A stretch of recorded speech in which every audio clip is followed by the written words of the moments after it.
आदि पूरे कबीले वाले मनक यानी कि उन विशाल हाथियों का शिकार करने के लिए जाते हैं और ये एक बहुत बड़े मनक को एक जाल में फंसा लेते हैं, लेकिन वो रस्सियां तोड़कर भाग जाता है। लेकिन उसके शरीर में अभी भी जाल अटका हुआ होता है और ये सारे के सारे लोग उस जाल को पकड़ लेते हैं और हाथी भाग रहा होता है, लेकिन एक एक करके सभी जाल को छोड़ देते हैं। लेकिन डिले का हाथ जाल में फंस जाता है और हाथी उसे घसीटता हुआ एक पहाड़ की चोटी पर ले जाता है और पहाड़ की चोटी पर पहुंचने के बाद वो हाथी डिले पर हमला कर देता है। लेकिन किसी तरह से डिले हाथी को एक भाला मार देता है, लेकिन इससे हाथी को कुछ नहीं होता और वो दोबारा से उस पर आक्रमण करता है। तभी डिले को एक और भाला मिलता है और गलती से वो भाला दोबारा से हाथी को लग जाता है और इस तरह से उस विशाल हाथी का यानी कि मनक का अंत हो जाता है।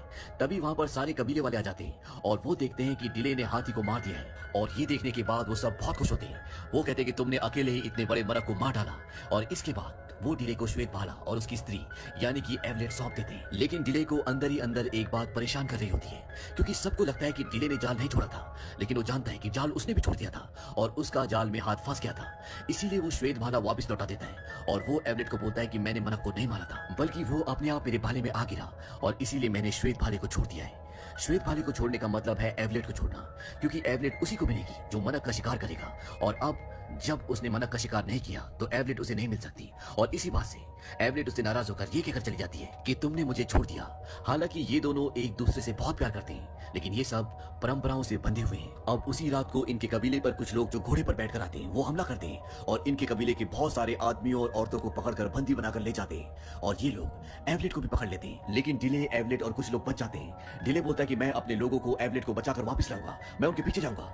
करण बोलता है कि उन ऊंचे पहाड़ों से आज तक कोई भी जिंदा बचकर नहीं आया। डिले बोलता है कि वो भी उन्हीं पहाड़ों से आए थे और वो ये तय करता है कि वो उनका पीछा करेगा और इसके बाद डिले उनके घोड़ों के, उनके पैरों के निशान का पीछा करना शुरू करता है। डिले के साथ उसके कुछ लोग भी जाते हैं, लेकिन इनका जो सफर है वो बहुत मुश्किल है और वहां से अपने लोगों को बचा कर लाना, खुद बचकर आना इतना आसान नहीं है। लेकिन डिले और उसके लोग अब किसी भी चुनौती का सामना करने के लिए तैयार हैं। वो किसी भी हालत में अपने लोगों को बचाकर वापस लाना चाहते हैं और कई दिन और रातों का सफर तय करने के बाद ये उन पहाड़ों के पार पहुंच जाते हैं जहां से धरती शुरू हो जाती है और ये वही जगह होती है जहां पर 4 पैरों वाले राक्षसों ने एवलेट के पूरे परिवार को मार दिया था।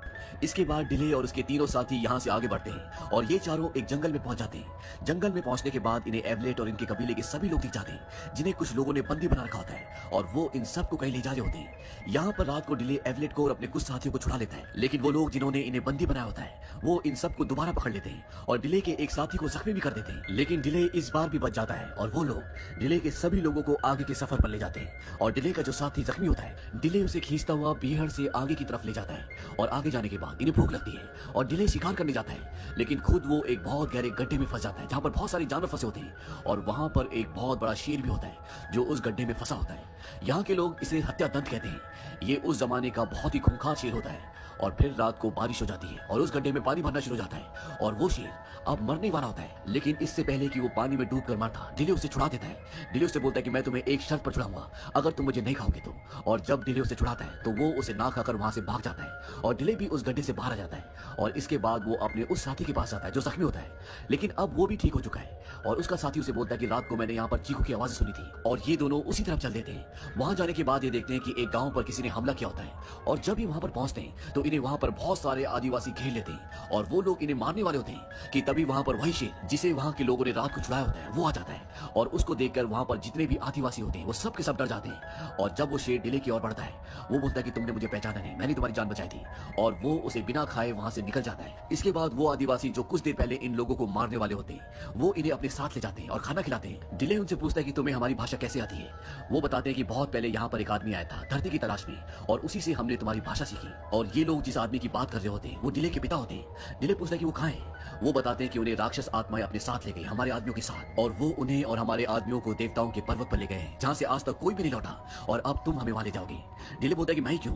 वो बताता है कि हमारे यहाँ पर एक भविष्यवाणी हुई है कि यहाँ पर एक आदमी आएगा जो हत्यादंत यानी कि शेर से बातें करेगा और वो हमारे लोगों को छुड़वाएगा। इसके बाद वो कबीले वाले आसपास के सभी कबीलों को ये सूचना पहुंचा देते हैं कि हत्यादंत से बात करने वाला आ गया है। यहाँ पर डिले को उसके साथ जो टिक-टिक होता है वो ये भी बताता है कि तुम्हारे पिता भागे नहीं थे, बल्कि बड़ी माँ की भविष्यवाणी के बाद वो अपने कबीले की, अपने लोगों की रक्षा के लिए धरती ढूंढने, एक नई जगह ढूंढने के लिए निकल पड़े थे ताकि हमारे लोग भूख से ना मरे। और अब डिले को पता है कि उसके पिता भागे नहीं थे। वो टिक-टिक से बोलता है कि तुमने ये बात मुझे पहले बताई क्यों नहीं। वो कहता है कि तुम्हारे पिता नहीं चाहते थे कि ये बात किसी को पता चले, क्योंकि अगर ये बात सबको पता चलती तो शायद एक एक करके सभी कबीला छोड़कर भाग जाते। इसीलिए उन्होंने मुझसे वादा लिया था कि मैं ये बात कभी किसी को नहीं बताऊंगा। इसके बाद डिले के साथ यहाँ के और आसपास के बहुत सारे सारे कबीले के लोग देवताओं के पर्वत की ओर बढ़ चलते हैं। पर इससे पहले कि ये उन लोगों तक पहुंचते हैं जिन्होंने डिले के और इन कबीले वाले लोगों को पकड़ा है, वो नदी तक पहुंच जाते हैं और अपनी नाव से आगे के सफर पर निकल पड़ते हैं। और ये उनका पीछा अब नहीं कर सकते क्योंकि इनके पास नाव नहीं है और ये तय करते हैं कि ये पैदल ही आगे का सफर तय करेंगे। लेकिन आगे का सफर इतना आसान नहीं होता। यहाँ पर एक विशाल रेगिस्तान होता है जिसे आज तक किसी ने भी पार नहीं किया। लेकिन डिले बोलता है कि हम इस रेगिस्तान को पार करेंगे और अपने लोगों को छुड़ा कर लाएंगे। और ये सब के सब उस रेगिस्तान की ओर चल पड़ते हैं और कई दिनों का सफर तय करने के बाद ये उस रेगिस्तान की दूसरी छोर की ओर पहुंच जाते हैं जहां तक आज तक कोई भी इंसान नहीं पहुंचा। और ये वहां से देखते हैं कि वहां पर बहुत बड़े बड़े पिरामिड्स बनाए जा रहे होते हैं और इसीलिए ये लोगों को गुलाम बनाकर वहां पर ले जाते हैं ताकि ये उनसे वहां पर मजदूरी करवा सके।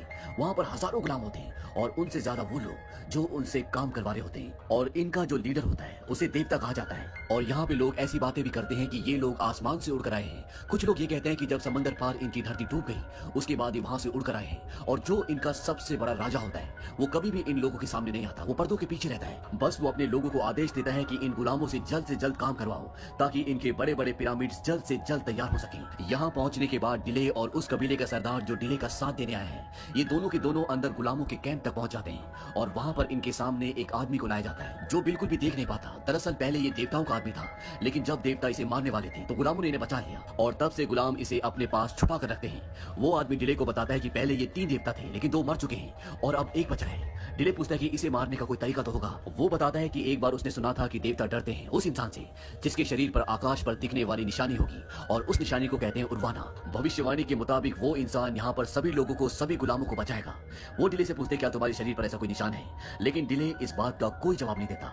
अब डिले और उसका साथी अंदर है लेकिन बाहर उनके बहुत सारे लोग इंतजार कर रहे हैं। डिले को यहाँ पर यह भी पता चलता है कि अब उसके पिता इस दुनिया में नहीं रहे, इन लोगों ने उन्हें मार दिया है। और इसके बाद डिले और उसका साथी वहां से निकल जाते हैं। वो बाहर अपने लोगों के पास जा रहे होते हैं लेकिन तभी यहाँ के कुछ लोग उन्हें देख लेते हैं और इनके बीच में लड़ाई होती है। और इस लड़ाई में टिक टिक मर जाता है।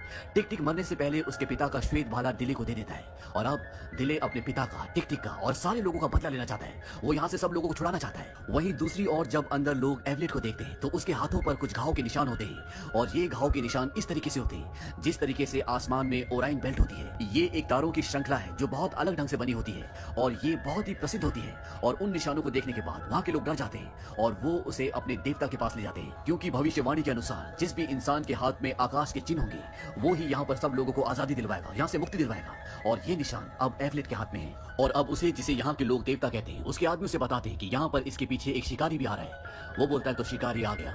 वहीं दूसरी ओर ये दिखाते हैं कि डिले अपने लोगों को बोलता है कि कल सुबह सूर्योदय के साथ हम अपने साथियों के साथ शामिल हो जाएंगे जो मजदूर हैं। और वो ऐसे ही करते हैं। सुबह वो मजदूर बनकर अपने साथियों के साथ शामिल हो जाते हैं और उन्हें बोलते हैं कि अब हमें इनके खिलाफ जंग लड़नी है। और वो वहां पर जंग का ऐलान कर देते हैं और वहां पर जो बड़े बड़े मनक यानी कि बड़े बड़े हाथी होते हैं वो उन्हें उकसाते हैं और वो हाथी भागना शुरू कर देते हैं जिससे वहां पर चारों तरफ अफरा तफरी मच जाती है। वहीं अंदर देवता बोलता है कि एवलेट को बाहर ले जाओ और फिर भी अगर गुलाम आगे बढ़े तो इसे मार देना। और वैसे ही करते हैं। लेकिन डिले और उसके लोग एवलेट को देखकर रुक जाते हैं और तभी देवता आता है और देवता के आते सब लोग झुक जाते हैं। दरअसल ऐसा ही होता है, जब भी देवता बाहर आता था सब के सब जमीन पर झुक जाते थे। अब देवता का आदमी ऐलान करता है कि जो भी शिकारी इस औरत को लेने आया है वो इसे लेकर यहाँ से हमेशा के लिए पहाड़ों पर जा सकता है, हम उसे नहीं रोकेंगे। दरअसल वो ऐसा इसलिए कहते हैं क्योंकि भविष्यवाणी के मुताबिक जिस भी इंसान के शरीर में आकाश के चिन्ह होंगे वो इस साम्राज्य का खात्मा करेगा। और ये सारे चिन्ह एवलेट के शरीर में होते हैं, भले वो चोटों के घाव के निशान से बने हो, इसीलिए वो इन्हें जाने के लिए कहते हैं। डिले कहता है कि ठीक है मैं चला जाऊंगा, लेकिन मेरे साथियों का क्या होगा? देवता कहता है कि वो हमारे गुलाम है, वो देवताओं के हैं और वो यही गुलामी करेंगे।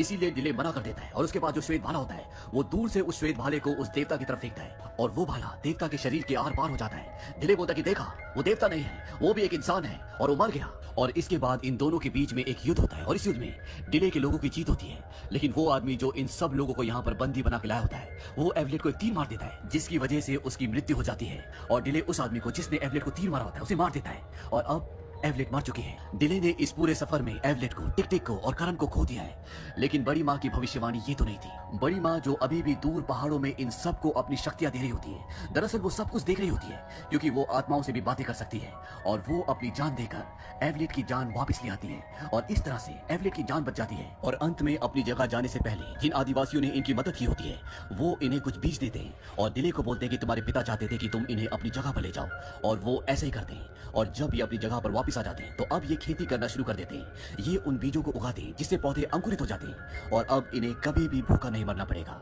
और जिस तरह से बड़ी माँ ने एक भविष्यवाणी की थी, आज वो भविष्यवाणी पूरी हो गई। और इसी के साथ ये फिल्म, ये कहानी यहीं पर खत्म हो जाती है। उम्मीद करते हैं कि आपको ये कहानी